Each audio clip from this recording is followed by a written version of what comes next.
Our mission today could change the galaxy forever. Target lock acquired. The shield is open. Get to the planet's surface.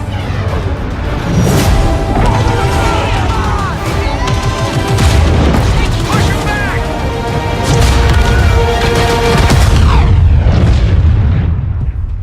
Orson Krennic will provide support. Strike incoming! This is our one chance.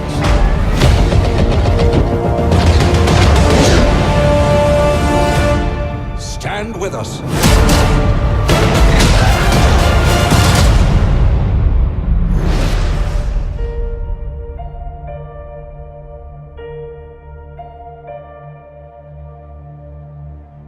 We're live in 3, 2, 1.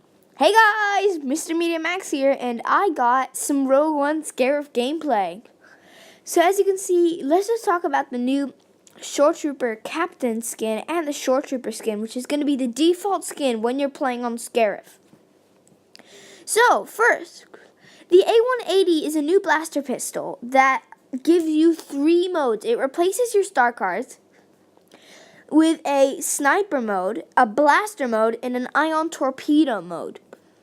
These do not have any cooldown required, so you just have a certain countdown. As you can see, they go down, so you can use them constantly.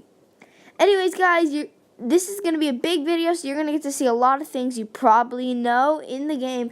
And make sure to stay tuned because I'm going to be doing tons of more videos. So enjoy the rest of the gameplay with Battlefront updates. So, because this is this clip. So thank you so much for watching, guys, and goodbye. You will see some first-person gameplay with this weapon. The way this works is simply that the normal pistol has a decent blaster damage that can kill people fairly well.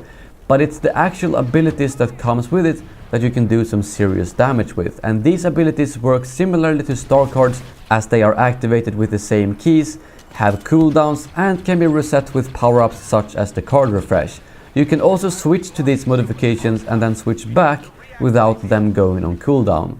The first modification available is the sniper rifle. This allows you to fire one powerful sniper shot that is able to one-shot people. What I like about the sniper rifle is that it works a bit like an opposite to the cycler rifle, as if you hit someone at close range, it will not one-shot them unless you hit them in the head, whereas if you hit someone further away, you will often get a one-shot. I did get quite a lot of nice snipes with this modification, and it was very rewarding to hit those shots across the map. The second modification is the blaster rifle modification, and also what I think is my favorite of them all. This allows you to fire a really powerful blaster rifle for a couple of seconds, which I thought was very good. If I used it at the right time, I could easily wipe out 3 or 4 enemies with quick succession, and this modification is similar to the one Jin has, except that this one is limited to a few seconds of usage. The third and final modification is the ion shot, which looks a bit like the TL-50 secondary fire, although it's not. It does charge up the same way and fires an orb that drops down fairly fast, but this shot does not deal a lot of damage against players, but is instead effective against vehicles, turrets and shields, which is what makes this into an all-around weapon. You have a weapon for sniping, a weapon for short range, and a weapon for vehicles. I think this weapon was a ton of fun to use, and it's nice to have something that forces people to use something other than a jump pack and back the bomb, and I gotta give DICE huge props for coming up with this weapon to get some more variety into the game. The next blaster added to the game is also a brand new type, and it's the DT-29 blaster pistol. This is the first weapon in the game that you actually have to reload. Each magazine has 6 shots, and after that you need to manually reload the weapon, and it doesn't have the overheat ability like the other weapons do. This makes you play differently than you do with other weapons, because when you do reload the blaster pistol, you can't use your star cards. And this is something that took some getting used to, because multiple times I started reloading and couldn't use my back the bomb at the same time, which led to me dying. But after a while you learn to use the back the bomb first and then reload. This weapon is actually very powerful, and at short range it is able to 2-shot people in the chest. And I got some insanely good games with this weapon, and it might actually be one of my new favorite blasters. It's not OP though, because the damage drop-off starts pretty fast, and since it only has 6 rounds in a magazine, it's very hard to kill people at long range, and I always try to sneak up close to them. The next addition to the game is the new star card, Sonic Imploder. This is a star card that blinds, damages and reduces the armor of any enemies it hits for a while. These type of star cards are always hard to measure how effective they are, but personally I didn't feel like it was too good.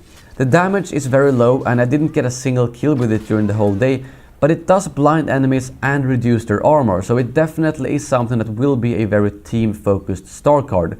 I think this is another ability that will come in handy in close quarters maps, as if you throw that into a room before storming it, it's gonna be a big advantage for your team.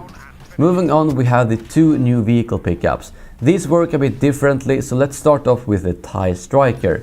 This is a pickup you can get on the Imperial side from the normal power-ups, so it's not available through a separate vehicle pickup, although the website makes it look like that. When you call in this power-up, a TIE Striker will do a couple of strafe runs close to your location and shoot at enemies in the nearby area. We noticed that this attack wasn't all that powerful, as I probably called in around 5 of these during the whole event, but only got 2 or 3 kills. So compared to the U-Wing, it was pretty useless. It does, however, require 0 work, so if you pick it up, simply activate it right away and you might get some free kills.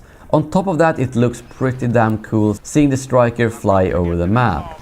Lastly, we have the U-Wing. This is available as a separate vehicle pickup for the Rebels and also as a playable vehicle in the first phase of the infiltration game mode. When you get this pickup, you get to control the gunner seat of a U-Wing flying around the map, and this position is very powerful. You can really wreak havoc to the Imperials as long as you know where they are located at, which can be hard to do when they hide in the jungle.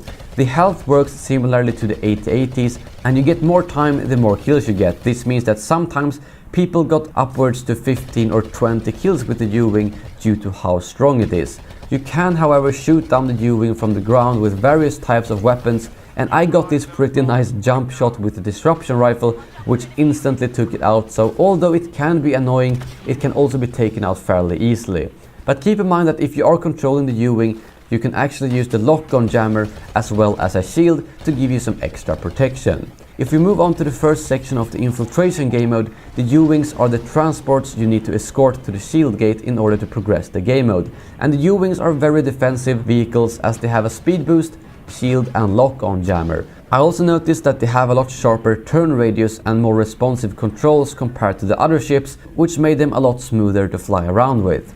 But that is all the new additions coming in this DLC when it comes to weapons, star cards and pickups. Make sure to let me know in the comments below which one you think looked the coolest, and don't forget to drop a like if you enjoyed the video. I'm gonna show you some highlights I've gotten with all of these new additions for the rest of the video, but for now, thank you very much for watching, and as always, may the Force be with you.